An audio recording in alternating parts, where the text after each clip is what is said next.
کیا مدد کی جائے، آج نہیں، آج تو بس یہ آخری جملے.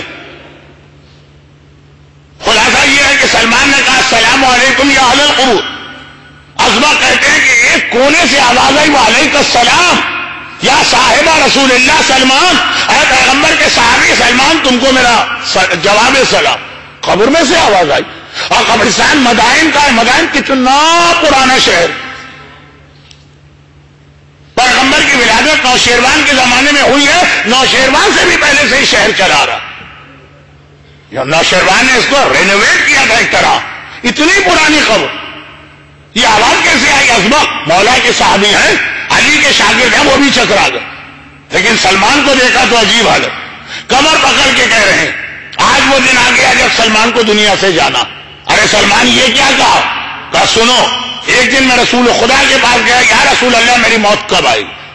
پیغمبر نے کہا یہ خدائی راز ہے جو ہر ایک کو نہیں بتایا جاتا. جو مولا نے ازبق کو ظہور امام کی تاریخ کے لیے کہا، مولا ازبق جیسے صحابی کو نہیں بتا رہے. پاکستان میں ہر تیسرا آدمی دعویٰ کر رہا ہے مجھے پتا ہے کب امام آنے والے، باقاعدہ ڈیٹ دے دیتا ہے اس تاریخ کو آ رہے امام. لیکن ذرا سا میں اپنے موضوع سے ہٹ رہا ہوں. اگر تقریر کا شروع ہوتا تو مجھے ہٹنے میں کوئی اعتراض نہ تھا. تقریر کا اختتام، گھڑی تو بتا رہی ہے بس، لیکن واقعہ تو پورا ہو جائے نا. تو خلاصہ یہ ہے کہ سلمان نے کہا رسول نے فرمایا سلمان یہ خدائی راز ہے ہر ایک کو نہیں بتایا جاتا، مگر تمہارا رتبہ بھی اتنا بلند ہے کہ ایک نشانی بتا رہا ہوں.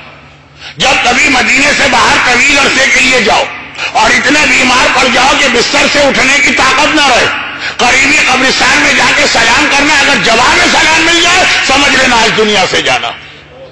اے ازبق ایک کام اور کرو، اس قبر تک مجھے لے جاؤ. ازبق کو تو خود بھی سسپینس تھا، تجسس تھا کہ جا کے دیکھو تو صحیح وہ قبر ہے کس کی. گئے 200 سال پرانی، 400 سال پرانی قبر. سلمان قبر کے قریب پہنچے اور کہا کہ اے قبر میں آرام کرنے والے، تو نے میرے سلام کا جواب دیا، یعنی اللہ کی طرف سے اتنی اجازت ہے. تو ایک سوال میں تجھے اپنے حق کا واسطہ دے کے کرتا ہوں، میں رسول کا صحابی ہوں، میرے حق کا واسطہ یہ بتا دو جب ملک الموت تیرے پاس آیا تھا تو اس پہ کیا گزری؟ منو مٹی کے نیچے مردہ ہوتا. لیکن ازبا کہتے اس طرح سے وہ چیخا کہ میرے کان میں اس کی صاف آواز آ رہی. کہا سلمان کیا یاد دلا دیا؟ 100 سال ہو گئے ملک الموت کو میرے پاس آئے ہوئے، لگتا ہے کہ ابھی بھی میرے پاس کھڑا ہے اور وہ تکلیف پہنچا رہا. سلمان میرے پاس جملے نہیں ہیں کہ میں اپنی تکلیف بتاؤں، لیکن اتنا بتا سکتا ہوں کہ پورے بدن جگہ جگہ آگ اور لوہے کی قینچیوں سے کاٹا جائے تو کوئی تکلیف نہیں ہوگی اس تکلیف کے مقابلے میں جو ملک الموت پہنچا تھا. اس میں امام کے 3 جملے اور بڑھا لی. امام نے فرمایا کہ اگر کسی زندہ جانور کو کھڑا کر کے اس کے زندگی میں اس کے بدن سے کھال کھینچ کے اتاری جائے کوئی تکلیف نہیں، ہے ہی نہیں تکلیف اس تکلیف کے مقابلے میں جو ملک الموت پہنچا تھا.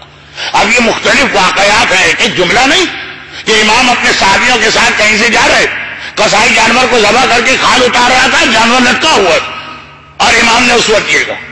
دوسرا جملہ، امام کہیں سے گزر رہے ہیں، وہاں پہ جانور بھونا جا رہا ہے آگ میں، یعنی لوہے کی سراخ میں جیسے آپ ٹکے وکے دیکھتے ہیں بنتے ہوئے. امام نے کہا زندہ پرندے کو آگ پر بھونا جائے وہ کوئی تکلیف نہیں ہے جس کے مقابلے میں جو ملک الموت آخری وقت میں پہنچا تھا. تو ایک بات، اور تیسرا جملہ میں خود نہیں پڑھ رہا اس لیے کہ اتنا ہی کافی ہو گئے. ایک بات امام فرما رہے ہیں، آپ بھول گئے ہوں گے، میں نہیں بھولتا ہوں، یعنی یہ چیزیں نہیں بھولتا. امام فرما رہے ہیں کہ ملک الموت کچھ لوگوں کے پاس آتا ہے، اللہ کہتا ہے ان کی روحیں آہستہ آہستہ نکال. آہستہ آہستہ مطلب کیا؟ پیروں سے روح نکال کے گھٹنوں پہ روک دو، گھٹنوں سے روح نکال کے رانوں پہ روک دو، رانوں سے روح نکال کے پیٹ پہ روک دو، پیٹ سے روح نکال کے سینے پہ روک دو، سینے سے نکال کے گردن پہ روک دو. روکنے کا مطلب آپ نہیں سمجھے. عام مرنے والے کو جو تکلیف ایک بار ہوتی ہے، جتنی بار روح روک کے پھر کھینچی جا رہی ہے دوبارہ وہ تکلیف شروع ہو گئی. عام مرنے والا ایک دفعہ تکلیف سے گزر گیا. یہ پتہ نہیں کون سا اسپیشل مومن ہے، اور بات مومن کی ہو رہی ہے. آخری جملہ بتائے گا جسے ایک بار نہیں کتنی بار روح نکلنے کی تکلیف سے گزرنا پڑا. روح نکلتی ہے آدمی کو پیاس بہت لگتی ہے، پیاس۔ ایک بار ایک دہریے نے امام سے کہا، دہریہ نہیں منافق، مولا یہ آپ کیا بار بار کہتے ہیں کہ روح نکلتے کے وقت پیاس بڑی لگتی، جس کے بدن کو آگ و قینچی سے کاٹا جا رہا اس کو کیا پانی کی کوئی پرواہ ہوگی؟ امام نے قرآن کی آیتیں تلاوت کی جو وقت نہیں، سورہ واقعہ تک کی آیتیں، جس میں ہے کہ جہنم والے چیخیں گے خدا بندہ بہت پیاس لگ رہی ہے، تبھی انہیں کھولتا ہوا پانی اور پیپ والا پانی پلایا جائے گا۔ امام نے کہا جہنم کے عذاب میں بھی پانی کی پیاس اس عذاب سے بھی بڑھ جاتی ہے، جہنم کی تکلیف بھی آدمی بھول جاتا ہے پیاس کی وجہ سے، یہ تو اس سے کم کی تکلیف۔ اب پیاس بڑھتی چلی جا رہی ہے اور تکلیف بھی بڑھتی جا رہی ہے، شیطان پانی لے کے آتا اور اس مرنے والے سے کہتا ہے پانی پیے گا، اتنی شدید پیاس کہ جہنم میں آدمی عذاب جہنم میں پکارے پانی لاؤ، پانی۔ التہاب ایک لفظ ہے عربی کا، آپ حضرات شارجہ میں رہ کے عربی تو سیکھ گئے ہوں گے۔ التہاب، التہاب کہتے ہیں کہ اگر کسی پیاسے آدمی کے سامنے پانی رکھ دو اس کی پیاس خود بخود ڈبل ہو جائے گی پانی دے کر، اور بڑھ جائے گی پیاس، سائیکولوجیکل پیاس۔ شیطان آتا ہے پانی لے گا، ارے نیکی اور پوچھ پوچھ، لا پانی دے، کہ ایک شرط پہ دوں گا، مجھے میری خدائی کو مانو اور کہو کہ میں تیرا رب ہوں۔ مومن گھبرا گیا، ارے ساری زندگی اللہ کو مانتا رہا، آخر میں تیرے کو مانوں گا، بھاگ جائے یہاں سے۔ شیطان اگر ایسا بھاگنے لگے نا تو وہ شیطان ہی نہیں ہوتا، بھاگنے والے کچھ اور لوگ ہوتے ہیں۔ خیر تو خلاصہ یہ ہے، مسکرا دیا شیطان، ابھی بھگا رہا ہے، ابھی ہاتھ پاؤں جوڑ کے بلائے گا، جب گھٹنے میں روح روک دی گئی اور پیاس بڑھ گئی۔ شیطان نے کہا پانی چاہیے، میری خدائی مان۔ خلاصہ یہ کہ جب روح گردن میں رکی ہے، اتنا پیاسا تو ہے، وہ بھی بڑا چالاک، ہر تھوڑی دیر کے بعد پانی کو گراتا بھی جا رہا، یہ ایک ہی پیالہ ہے، اگر یہ بھی چلا گیا پھر نہیں ملے گا پانی۔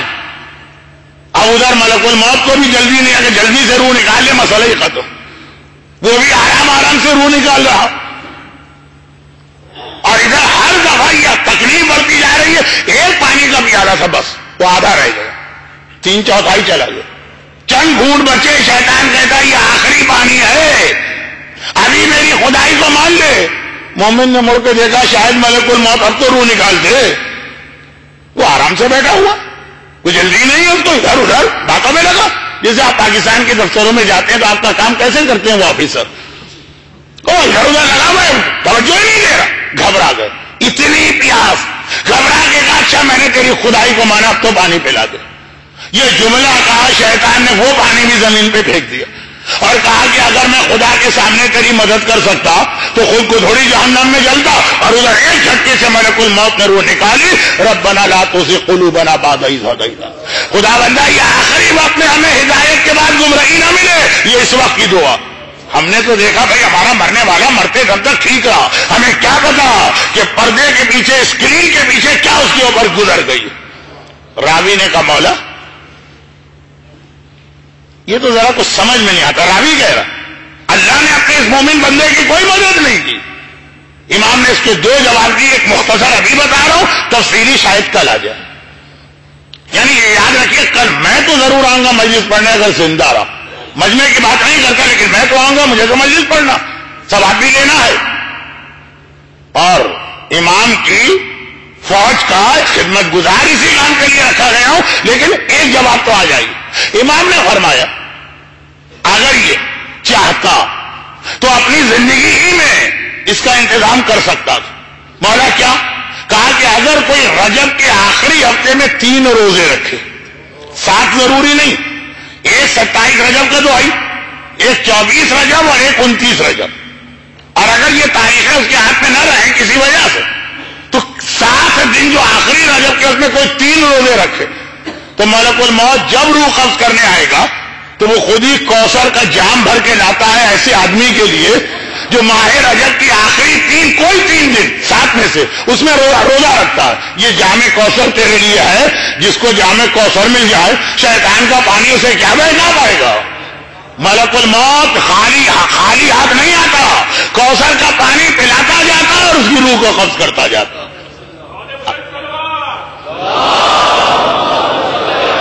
ایک جملہ کہہ دو، یہ جملہ میرا آج کی تقریر کا حصہ بننے والا تھا، اب نہیں۔ اب آپ حضرات زیادہ نہیں گھبرائیں، اس سے پہلے کہ آپ اٹھ کے جائیں میں مسائل پہ آ جاتا ہوں۔ ایک جملہ، کیا شیطان کو یہ چیزیں نہیں پتا؟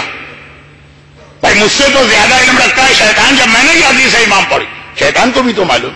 تو اب شیطان کیا کرے گا؟ اول تو ہمیں اس قسم کے روزے رکھنے ہی نہیں دے گا، اور اگر ہم رکھ لیں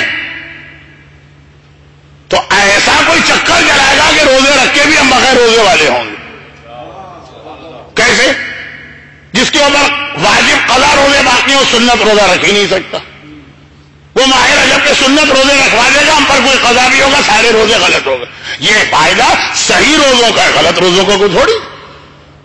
کل کی بات جو آخری بات تھی، کل ان دونوں کو ملا کے آنے والے کل کو اس جملے کو آپ کے سامنے پیش کروں گا کہ قبر میں کام آنے والی سب سے بڑی نیکی کیا، لیکن نماز وحشت، اس سے پہلے صدقہ دو۔